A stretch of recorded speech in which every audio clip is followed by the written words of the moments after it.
Assalamualaikum warahmatullahi wabarakatuh. Hai, apa kabar semuanya? Kembali lagi sama saya, Nurma Zuliana. Kali ini kita akan melanjutkan ya, tanya jawab mengenai guru-guru SMP Islam Ibnu Hajar. Nah, sudah lama juga kan kita tidak bertemu. Nah, iya, sebelumnya jangan lupa ya, untuk kita semua tetap jaga kesehatan dan juga jaga kebersihan. Tetap mencuci tangan dan memakai masker, juga menjaga jarak. Oke, untuk kali ini kita kedatangan bintang tamu yang sangat spesial, yaitu mungkin saya sebutkan namanya ya, yaitu Ibu Epi Rosina SPD.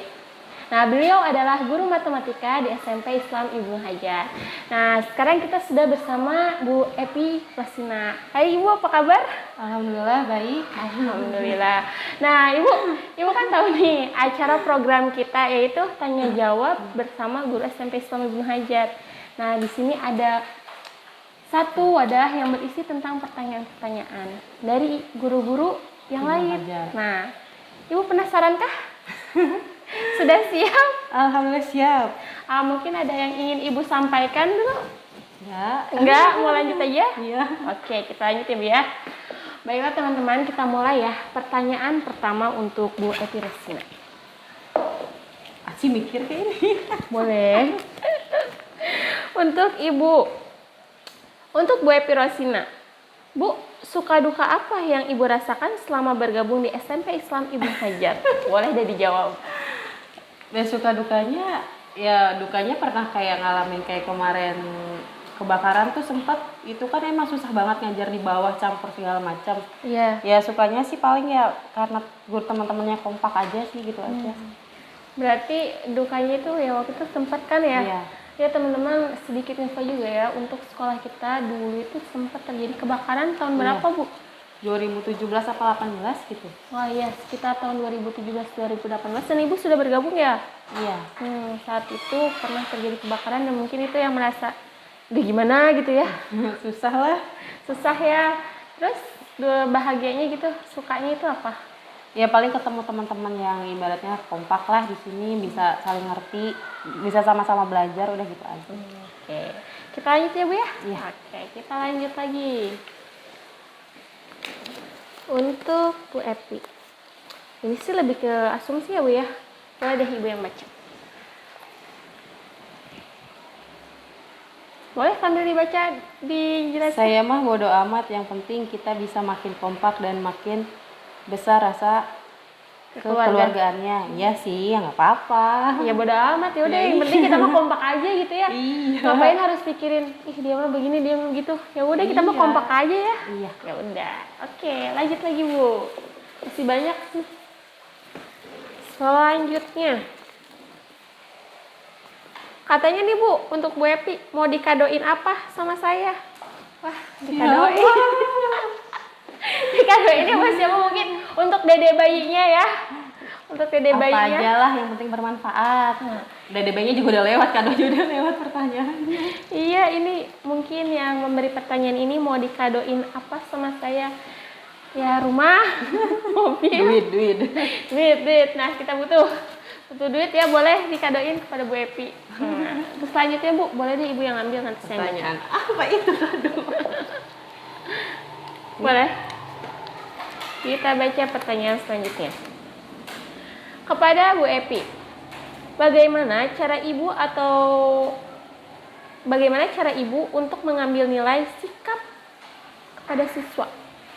Kalau ngambil sikap dari Nilai siswa sih, nilai sikap sih, kalau menurut saya dari pertama kepribadian dia aja, cara dia masuk dalam ke ruangan kelas atau keluar ruangan juga, itu bisa salah satu diambil sikapnya. Terus sikap dia ke antar teman juga itu gimana juga bisa diambil, jadi sikap nilainya kayak gimana. Nilai sikapnya mungkin ya kayak misalkan ketika kita memberikan tugas atau menjelaskan nih ada yang berisik, itu ya masuk nilai sikap ya Bu ya? Iya. Ketika dia mendengarkan penjelasan kita, ketika dia tertib mungkin ya nilainya sikapnya baik. Pokoknya gitu ya. dia bisa menghargai orang di depan lagi menjelasin aja, itu udah Nilai plus ya, Iya. nilai sikap. Nah jadi gitu ya mungkin banyak cara untuk mendapatkan nilai sikap siswa. Nah, salah satu contohnya itu tadi kata Bu Epi, dengan cara dia menghargai, dengan dia mau maju ke depan segala macam, ya itu udah dapat nilai sikapnya. Nah, oke, kita lanjut lagi. Menurut Ibu, mana yang lebih utama dari siswa? Kecerdasan atau akhlak? Kalau menurut saya pribadi sih lebih ke akhlak. Kenapa? Kalau ke akhlak, kalau cerdas kan sekarang gini, banyak orang yang pintar, bukan menyudutkan pihak manapun. Ada juga orang pintar, oh ya udah kayak koruptor aja kan itu orang-orang pintar juga Iya, tuh. betul. Nggak mungkin kalau orang atasan itu kan orang-orang bodoh itu nggak mungkin. Pasti kan itu orang pintar. Tapi kalau nggak ada akhlaknya ya udahlah ambil juga sedikit nggak apa-apa dicobain. Ibarat kata paham. kayak gitu. Jadi lebih kalau kita ada akhlaknya ibaratnya takut itu bukan hak saya meskipun Iya. kita bukan orang pintar. Ibaratnya meskipun orang bodoh tahu mana Mana yang baik, mana yang iya, tidak. ibaratnya kan gitu. Jadi seenggaknya kita nggak jauh banget melesetnya, ibarat kata melesetnya kayak gitu. Oke, jadi kalau menurut Bu Epi, antara kecerdasan sama akhlak, lebih utama akhlak. Ya, akhlak ketimbang kecerdasan. Cerdas juga tetap penting ya Bu Iya, ya, tapi harus cuman seimbang harus ya. seimbang juga. Seimbang. Nah, jadi gitu. Jangan memilih antara salah satu, intinya harus ada keterkaitan dan keseimbangan. Oke, kita lanjut lagi. Masih banyak nih Bu.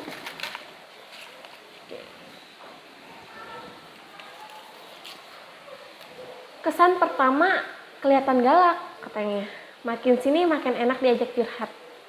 Terima kasih katanya. Oh, ini siapa ya yang menyatakan seperti itu? Katanya kesan pertama ketemu Bu Epi kelihatannya galak. Tapi makin lama makin enak diajak curhat. Katanya sehat-sehat Ibu. Amin. Apakah mungkin orang-orang atau teman terdekat Ibu gitu mungkin ada yang bilang itu, ih Iya, Ibu ini kalau gimana itu gitu? emang dari dulu, dari zaman sekolah pun dibilang mukanya emang muka-muka galak. Tapi ya kalau udah ke teman mah, ya udah biasa aja. Ternyata nggak segalak mukanya, emang mukanya doang galak. Ya mungkin itu juga kesan yang saya pertama kali rasain kali ya. Iya nggak sih, kan kita pertama kali ketemu kayak, oh ya udah kayak saya guru baru. Ya apa sih? Tapi ternyata ya kita fun-fun aja, kita deket-deket aja. Nah, sebenarnya buat itu baik kok. Enggak. Dalam mimpi baiknya. Judes sedikit kali ya. Kita lanjut ya Bu ya.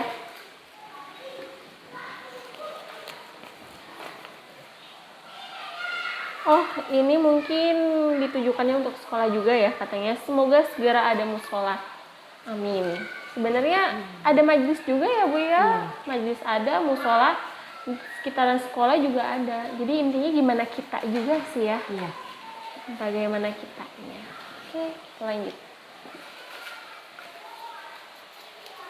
Ini pertanyaannya. Katanya gini, kapan Bu Epi bersikap lembut seperti marmut? Ini gimana ya ngasih pertanyaan ini? Gak bisa lembut ya emang dari sononya orangnya ya pecicilan teriak-teriak gak jelas. Katanya kapan Bu Epi lembut seperti marmut? Emang marmut lembut ya? Bulunya lembut. Bulunya. Bagaimana Ibu jadinya? Ya nggak bisa emang dari sononya ya emang begini ada aja. Jadi lebih ke karakter ya Bu ya? Iya. Oh, gitu. Jadi ya emang karakternya Bu Epi tuh kayak gini. Tadi katanya dibilang pertama kali katanya galak, taunya baik. Sebenarnya baik. Jadi gimana kita mengenalnya aja sih ya Bu ya? Gimana penilaian orang-orang aja. Oke. Dari tadi kita ngobrol mulu Bu. Silakan diminum deh Bu. Boleh deh diminum dulu.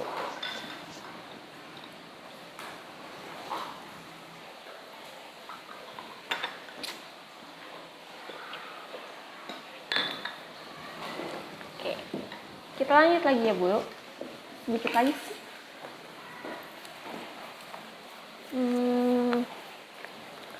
Apa yang membuat Ibu bertahan di sekolah SMP Islam Ibnu Hajar? Yang pertama saya mau ilmu saya bermanfaat. Yang kedua memang antara jarak rumah sama sekolah pun dekat, itu aja sih kalian.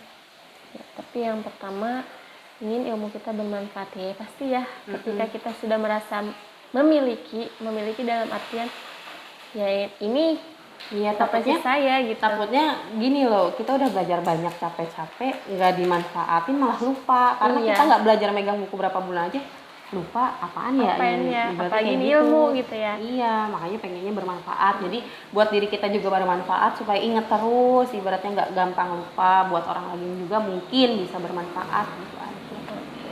Lanjut lagi Bu.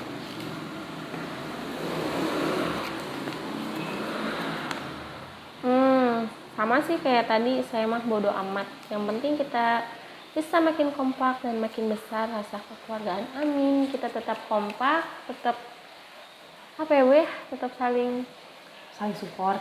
support lah. Oke, next. Lanjut lagi. Bu, anaknya mau kayak siapa dari salah satu guru? Mau mirip siapa? Entah itu wajah ataupun karakternya mungkin. Kayak siapa ya nggak bisa milih? Ya nggak mau semua ya. Ya iya, semuanya ingin kan ada kayak- plus minusnya. Kalau bisa ya yang baik-baiknya nggak apa-apa ditiru semua guru. Iya, karena kan guru itu kan digugu dan ditiru. Kita lanjut lagi. Yang jelas mirip bapak sama ibunya lah. Oke, apa motivasi ibu di Ibnu Hajar? Motivasi apa? Apa yang membuat ibu, ya udah saya tuh mau bekerja di sini. Motivasi ibu mengajar itu apa? Ya sama kayak tadi ya, ingin ibaratnya pengen banyak orang yang memanfaatkan ilmu yang saya punya tadi. Oke, terus? Selebihnya ya itu aja sih palingan. Oke, kita lanjut lagi. Tinggal beberapa pertanyaan lagi sih Bu. Oke, langsung saya pegang aja deh semuanya.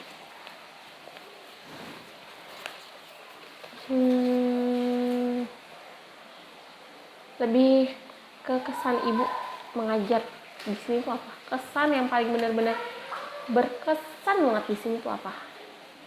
Ya, pertama kali ngajar di sini bisa diterima dengan baik karena dulu pertama kali di sini kan belum punya pengalaman sama sekali. Belum pernah mengajar Iya, gitu ya? tapi bisa dikasih kesempatan buat dikasih ngajar lah ibaratnya. Iya. Itu suatu kesan juga sih. Oh ternyata gini ya jadi tenaga pengajar itu. Ternyata Gini ya iya. rasanya. Oke, selanjutnya apa harapan ibu terhadap kinerja untuk guru-guru semua sekarang? Ya berharap sih cuman makin kompak, makin saling support aja lah. Ibaratnya selebihnya kalau udah kompak kan pasti ngikutin lah, kinerja mah pasti bagus. Ibaratnya kan kayak gitu. Kalau udah nggak kompak kan susah untuk Susah ya. ya buat suatu kinerja itu kan. Yang penting ya Iya. kompak aja dulu. Yang penting kita kompak lah. Intinya itu gimana dari kita pribadi sih. Ketika kita bisa menerima dan kita fine-fine aja, ya udah kita nyaman-nyaman Iya. aja ya Bu ya. Oke, kita lanjut lagi. Apa arti disiplin menurut Ibu? Disiplin menurut saya itu salah satunya tepat waktu, Ya, karena semua kan dari waktu. Kalau kita waktu aja tidak bisa dihargai, gimana kita bisa menghargai orang lain atau diri sendiri? oke, fine. Gitu. Terus, apa lagi? Oke, berarti disiplin menurut Ibu itu ada tepat waktu. Oke, jadi tepat waktu ya, itu Ibu terapkankah di semua kelas atau gimana?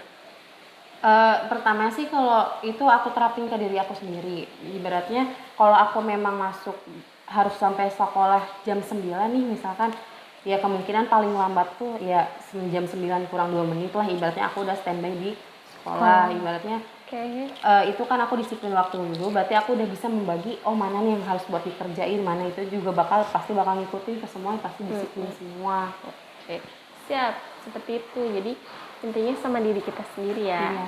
Kita lanjut Bu pertanyaannya. Bu, coba berikan contoh kehidupan di dalam hidup Ibu yang memperkuat, yang membuat kita untuk menjadi termotivasi. Apa? Maksud?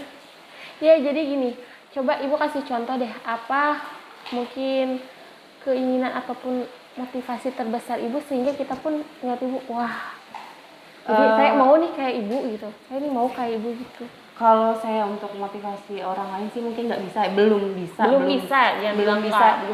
Belum bisa bikin motivasi untuk orang lain. Tapi motivasi saya sendiri mungkin bisa jadi gambaran untuk orang lain. Ternyata melihat anak orang lain atau anak murid cerdas itu menyenangkan ibaratnya kayak gitu. Itu sih motivasi saya, gimana caranya kamu tuh harus bisa melebihi saya sebagai gurunya. Gitu. Oke deh, ini kan pertanyaan udah habis nih, tapi ada pertanyaan dari saya nih ya Bu ya. Kan kita sekarang lagi keadaan itu masih dalam masih kadang PPKM, kadang kita kan juga belajar aja PJJ, PTM ya, kayak gimana ya, itu menurut Ibu kesan Ibu tuh gimana gitu sebagai seorang guru ketika menghadapi situasi seperti ini? Kalau menghadapi kayak PJJ terus tatap muka kayak gitu, sebenarnya sih kalau harapannya pengennya tatap muka terus, karena kita juga sebagai guru ibaratnya nggak enak juga gitu ngajar secara online, nggak bisa ngasih materi secara langsung tuh kayak kurang greget ibaratnya kan. Ya mudah-mudahan sih kedepannya bisa tatap muka semua gitu. Amin. Terus bagaimana ya cara Ibu memberikan materi kepada siswa untuk keadaan seperti ini? Apakah ya udah Ibu punya media yang lain gak nih kira-kira? Apakah ya udah hanya sekedar ngasih tugas atau gimana? Dulu pernah jajal karena yang saya bilang tadi, kalau nggak ngejelasin langsung tuh kayak kurang greget gitu kan. Kurang ngena gitu ya. Terus dulu pernah bikin penjelasan lewat video gitu. Jadi saya bikin tulisan tangan, di situ saya jelasin ibaratnya yang saya bisa di situ kan. Dengan cara itu sih bagi saya udah sedikit mewakili, saya bisa menjelaskan gitu ya, Bu, bisa ya? menjelaskan secara langsung kepada anak-anak, nggak melalui ibarat kata cuma tugas, seenggaknya saya berusaha untuk meskipun memberikan yang terbaik juga, gitu ya. Ibaratnya nanti kan ada yang bilang enak banget guru cuma ngasih tugas-tugas doang, tapi kan saya juga berusaha kayak pengen ngejelasin secara langsung tapi lewat keadaan juga susah ya. Kan makanya dijajal bikin video meskipun cuman beberapa kali doang. Harapan Ibu ke depan untuk anak-anak didik Ibu bagaimana? Apa gitu harapan terusan Ibu untuk mereka? Kalau harapan saya sih semoga ya semuanya pada sukses lah ibaratnya. Ketemu sama jalan-jalan masing-masing yang dalam artian nggak belok sana belok sini kayak anak zaman sekarang yang ya tahu sendiri lah ibaratnya. Iya, tahu sendiri lah ya, seperti itulah mungkin karena keadaan juga ya. Iya. Jadinya ya seperti itu lah. Tapi kita tetap ya Bu selalu berharap agar anak-anak didik kita itu menjadi anak-anak yang sukses, anak-anak yang berhasil, yang berakhlakul karimah. Oke, nah teman-teman, tadi kan kita udah berbincang ya sama Bu Epi, udah tanya sini, tanya sana, harapan, kesan-pesan segala macam kan. Nah, pertanyaannya juga udah habis Bu. Nah, terima kasih banyak Ibu sudah sempat hadir dalam acara kita. Terus semoga Ibu juga selalu sehat, keluarga sehat, kita semua sehat, dan kita bisa bertemu lagi. Nah, sekian dari saya.